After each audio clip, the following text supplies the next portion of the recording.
pjnet.tv. Monday night, brand new week, 9 p.m. on the East Coast. We have the debut of the brand new bumper for Doug Carter, who is our guest tonight. He is standing by in our green room. We are recording and streaming. Our chat room's waiting, and everything's ready to start a countdown to Studio 13.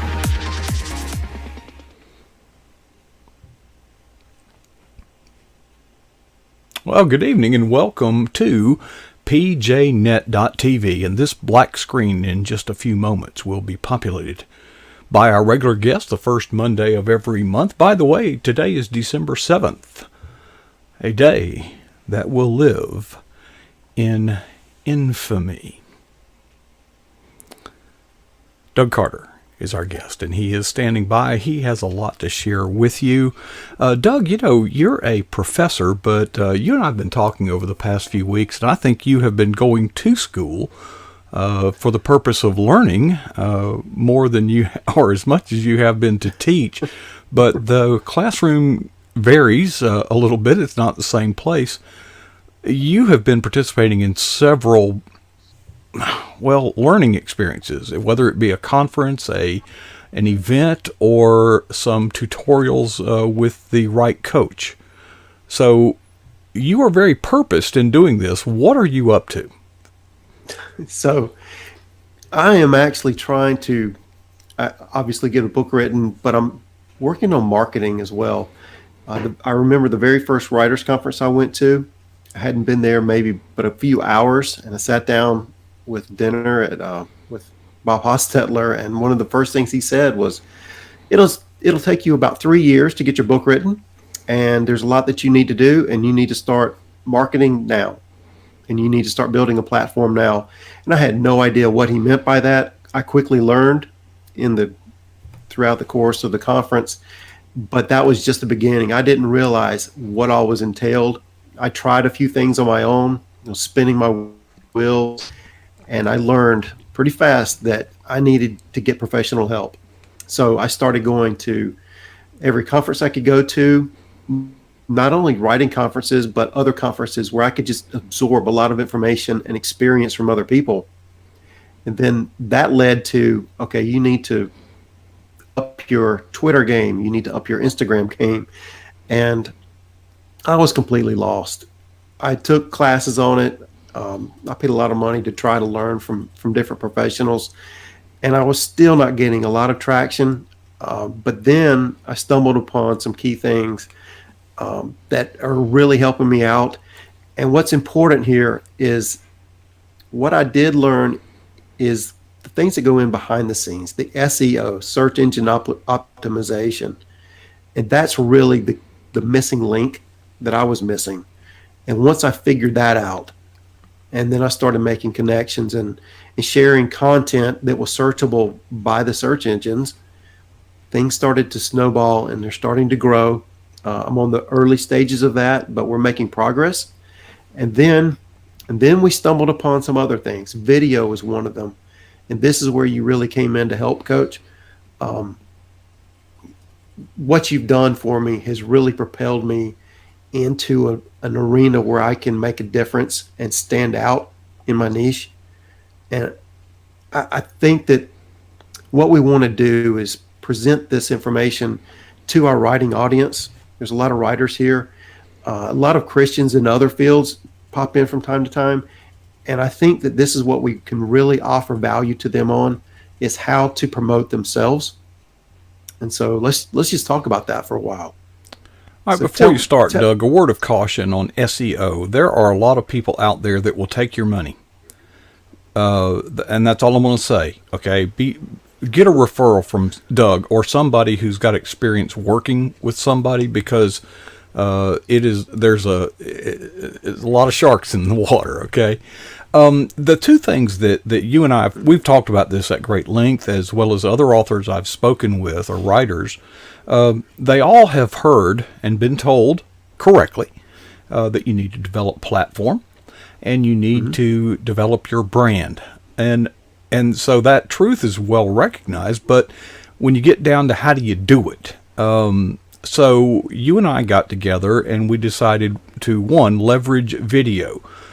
Why? Well, because not everybody can do it. And so we wanted to find what I call the Corvette. If you can afford a Lamborghini, well, God bless you. Go get a Lamborghini and pay for it and get the very best. But most of us, it wouldn't matter how great it is. We simply cannot afford it. But there's also the conversation we've had. If you're not willing to invest in your future, then why would anybody want to invest in yours?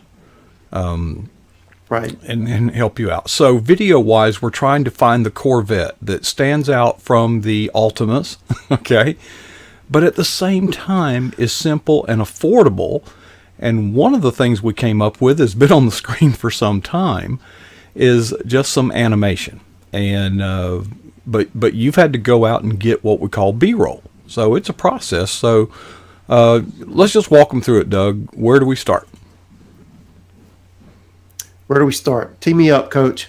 Tee You you just up. left me hanging there. Okay. The video is first you've got to come up with a logo. And at first this was perplexing, wasn't it?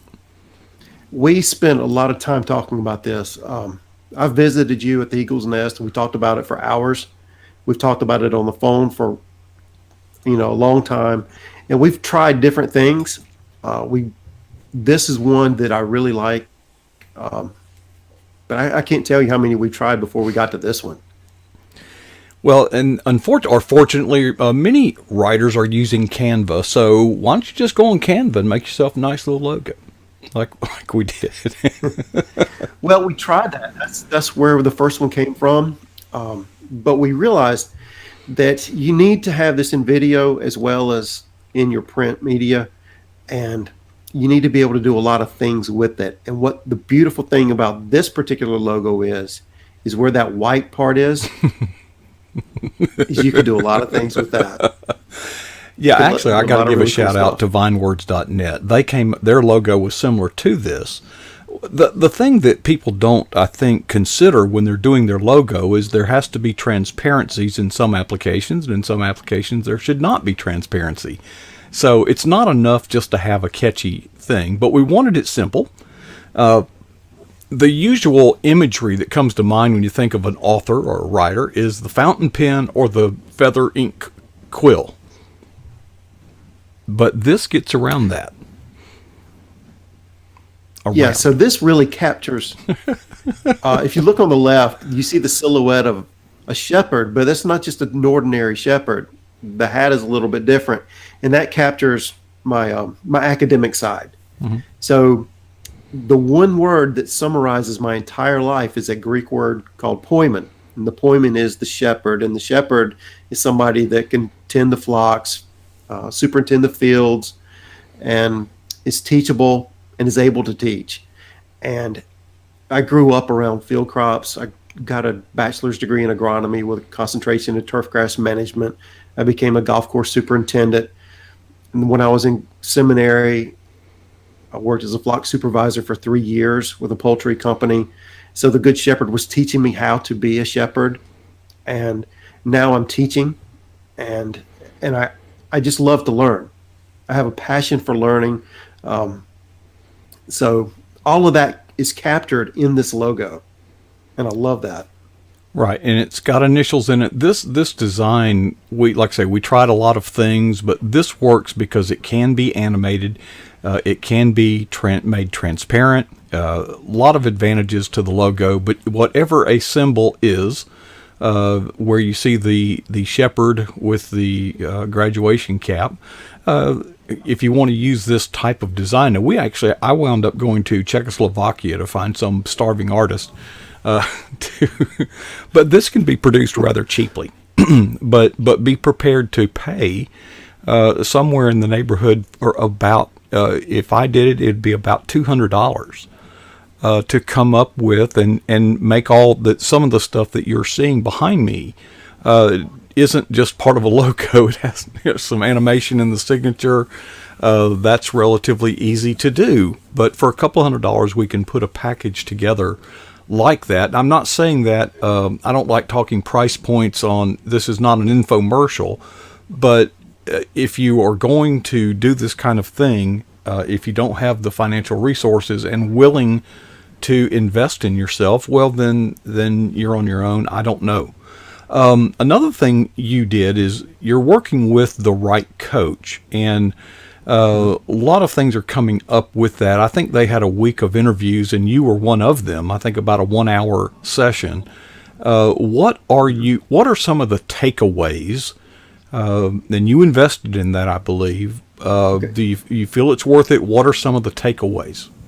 It's way beyond the value. I mean, the value that I get out of that is tremendous.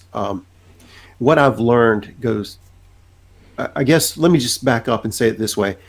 I joined the Right Coach Club and the Right Coach team because I needed to get my book out, and I needed someone to push me along. I was looking for a writing coach, and I was looking for someone that could help me with a book proposal. And when I got in and started working through the modules in that program, I quickly realized they can help me with so many other things that I was hearing about in all these writing conferences. So the writing coach program is way more than what you would think it might be if you're just looking for a writing coach. It's a turnkey program. It tells you exactly what you need to do every step of the way. But as you go through, and here's the thing that's really not advertised, but I do want to give a shout out to Joyce and Sherilyn about this, is you're making connections with other people within that group. So we have our PJNet family, and then I've got my Right Coach family. And we're always bouncing ideas off of each other and sharing each other's content. And I've learned so much about marketing, and that's a big thing here. I was turned on to the idea of videos through the Right Coach. And then I've got you in my other ear telling me, you got to do video. You got to do video. And when I hear the same voice multiple times telling me the same message, I'm kind of slow sometimes, but I can get that message. Yeah. And so that's what I've done. And then I'm just combining the information I'm getting from both programs and sharing it with you, and just let's build off of this. Because what Bob told me at that dinner, first day at that writers conference, was you've got to figure out a way for somebody to buy your book instead of your competition's book. If they're walking through a bookstore and they see somebody else's name that's highly recognized, why would they ever stop and buy your book? And that was a challenge to me, because I knew that I had a message that's got to be told, and it needs to get out, and I need to figure out a way to do it. And I thank God for the people that he's put in my path to help me along this journey and to show me things I would have never learned on my own. A lot of people out there are using Canva, a free resource out there that will help you design stuff. What is your experience with Canva first? And give me your opinion. And you even checked into the paid version. So tell us how far you can go with the free version and how much is the paid version. All right, so I like Canva because you can create different social media posts in the size that's required by the platforms. So for Twitter, you've got a certain dimension picture that you've got to use. Then you've got Instagram and Facebook stories. That has to be a certain dimension. And then you've got your Facebook post, or you've got your Instagram post, and those are different dimensions. Some of these overlap, but a lot of times they don't. And it's a little frustrating, but it's a way, it's workable in Canva. You just have to replicate what you're doing. The paid version kind of gives you an auto size. I haven't used it, but there's ways around it. One of the things I do like about Canva is it's really easy to get going. You just upload pictures and then you can do things with it. But the downside is you're limited unless you get the paid version. You and I went through a program recently that was just absolutely phenomenal. It took us way past where you were limited with Canva. It took us way past that with graphics. Can you show everybody what you've done? Let me tee one up. Okay. And what we did, we'll start with this one, and they can still hear us, Doug. So how did this picture come to be? Well, I would love to tell you, but I can't see anything because my screen is frozen. Oh, So tell me okay. which color you're looking at. Okay, Okay, we're there it is. using, there it is. Okay. All right, so that's the bronze one. So you and I were going through, and we wanted some kind of texture because in Canva everything was flat with what we were working with in the free version, and we wanted to overlay the screen. And the only way we could overlay the picture and the logo was with that flat screen. That just wasn't going to work. So you went through. What was the name of the program that we went through? Well, I'm using Corel, but Corel. the limitation in Canva that we discovered was you can set a background color, and you can put your picture on top of it. But this picture, okay, you couldn't use it right the way you had it because that picture you were set against a background of another kind. So we had to erase the outline, and that was laborious, but I do it all the time. But once we erase the background, then we could set, or we could now impose that picture on a background of our own creation. For example, here's one about why are American schools teaching global citizenship. This background, actually, all of this was, except the text, was created in Canva. I'm sorry, in Corel, but right. So everything but the text was already existing. So you're extending the capabilities. You can still use Canva, but you've got to have better resources going in, or you're just going to have, just text on, vanilla. You'll look like everybody else. Right. You'll either look like everybody else, or you'll get a template like everybody else that does it a step above. Now, we wanted to go a step above the step above, and that's where we came into this. And the possibilities are absolutely endless. We played around with that for hours. There are millions and millions of possibilities that are under your control, and it's so the idea is that you can still leverage the free version of Canva, so you don't have to go out and buy the photo editing software. I can do that and send you basically the background to put whatever text you want, and make several versions of them that, while they are different, they are also in many ways continuity. They have continuity because you've got the same mugshot, and I think you're contemplating getting some others.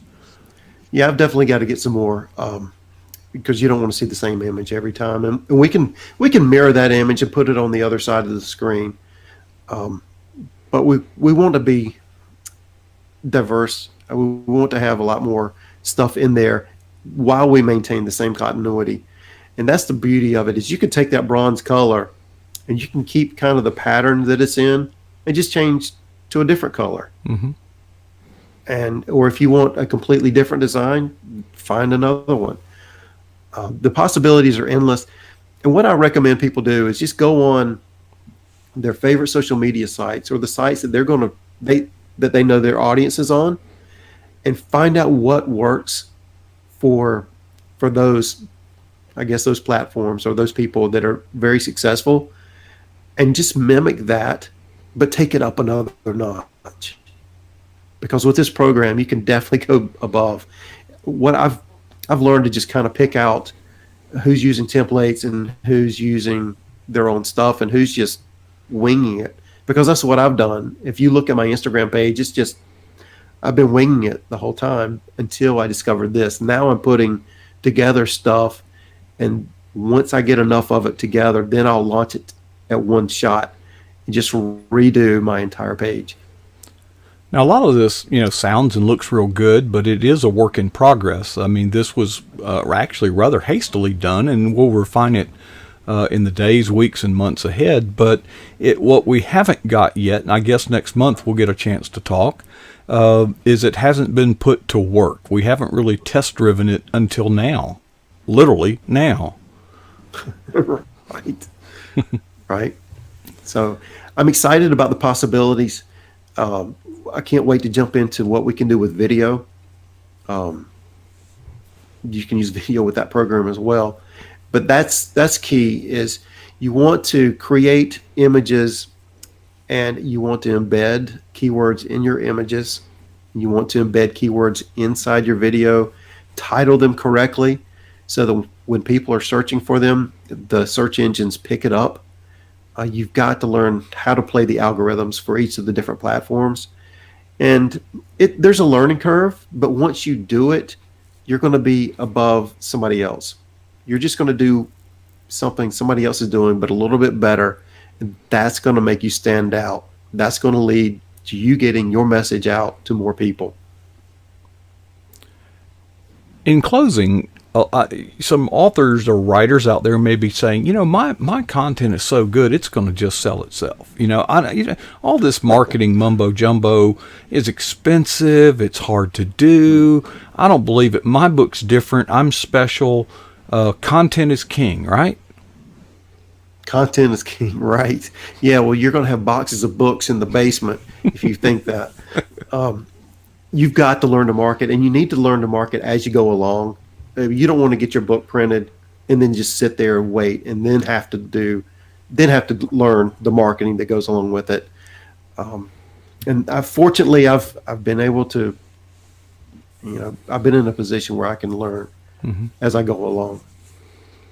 Sounds good. Well, Doug, we're out. We're actually a little bit over time. Any closing remarks? If people out there have questions, how can they hit you up on Twitter, Facebook, Instagram, etc.? All of those under Doug Carter Writer. And I encourage you to reach out and connect, because that's one of the big things I've learned from PJNet and from the Right Coach team is the connections that you make. You have no idea who knows who and who has what kind of reach. And through these two organizations, I have expanded my reach beyond my furthest imagination, and made a lot of friends. So please reach out, connect with other people, and let's lift each other up. Good advice, Doug. Doug Carter here on pjnet.tv. And before, let me see if I can, here's how I do that. We put that. I'm still getting used to this new studio, folks. I really am. It's tough out here. But, okay, let me clear all this up. We are about to hear from Casper from Colorado. That's at the bottom of the hour, not long from now. Hope you'll stick where you're at. Don't touch that dial. Do not adjust your set. Before I leave, I'd like to challenge you to ask yourself two important questions. First of all, what is the boldest thing that you've ever done for Jesus Christ? And secondly, when was that? Folks, some of the stuff that we're dealing with, marketing and all that, it's a little scary. You're going to have to be bold. So I certainly hope that none of us would be satisfied